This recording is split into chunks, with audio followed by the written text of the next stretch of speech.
Hello guys, welcome to my cooking channel. આપણે ઇડલી બનાવીએ તો ઇડલી સાથે સંભાર બનાવવો પડે, ચટણી પણ બનાવવી પડતી હોય છે. પણ આજે હું એક ઇડલીનું નવું વર્ઝન લઈને આવી છું.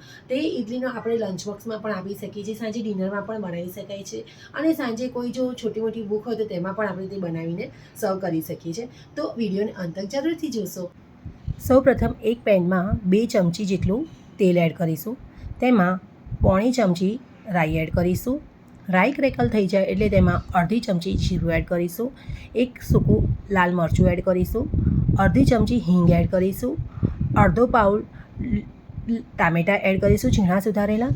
અડધો બાઉલ ઝીણા સુધારેલા કેપ્સિકમ એડ કરીશું. જો તમારી પાસે રેડ બેલ પેપર ઓર યલો બેલ પેપર હોય તો તમે તે પણ એડ કરી શકો છો. અહીં તમે એક ઝીણું સુધારેલું લીલું મરચું પણ એડ કરી શકો છો અને આ બધી જ વસ્તુને પ્રોપરલી સોતે થવા દઈશું. ત્યાર પછી તેમાં અડધી ચમચી હળદર પાવડર એડ કરીશું. એક ચમચી કાશ્મીરી લાલ મરચું પાવડર એડ કરીશું. લાલ મરચું પાવડરની ક્વોન્ટિટી તમે તમારા હિસાબથી વધતી ઓછી કરી શકો છો. પ્રમાણસર મીઠું એડ કરીશું. હવે તેમાં થોડુંક પાણી એડ કરીને આ બધી જ વસ્તુને સોતે થવા દઈશું.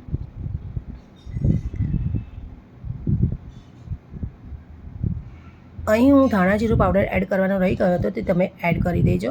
અડધી ચમચી ધાણા જીરું પાવડર એડ કરીશું અને આ બધી જ વસ્તુને આપણે પ્રોપરલી મિક્સ કરી દઈશું અને સોતે થવા દઈશું. 1 મિનિટ સોતે થઈ ગયા પછી અહીં મેં નાની સાઇઝની ઇડલી બનાવી છે અને તેને એડ કરી છે. જો તમે મોટી સાઇઝની ઇડલી બનાવો તો તેને લાંબી કટ કરી અને તેને પણ આવી રીતના એડ કરીને સોતે કરી દેવાની ઇડલીને. હવે અહીં 1 થી પોણી ચમચી જેટલો આપણે પાઉંભાજી મસાલો એડ કરીશું અને બધી જ વસ્તુને મિક્સ કરી લઈશું અને થોડીક કોથમીર ઝીણી સુધારેલી એડ કરીને મિક્સ કરી લઈશું. તો તૈયાર છે આપણી મસાલા ઇડલી. લાગે છે ને એકદમ ટેમ્પટી અને માઉથ વોટરિંગ. તેને સર્વિંગ બાઉલમાં લઈ લઈશું.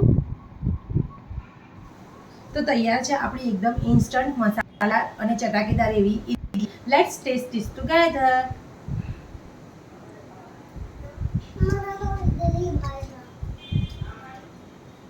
એકદમ ફાઇન બની છે. તમે એકવાર જરૂરથી ટ્રાય કરજો. જો તમને મારી રેસીપી ગમે તો લાઈક એન્ડ શેર જરૂરથી કરજો અને મારી યુટ્યુબ ચેનલ કુકિંગ એકતાને સબસ્ક્રાઈબ જરૂરથી કરજો. Thanks for watching.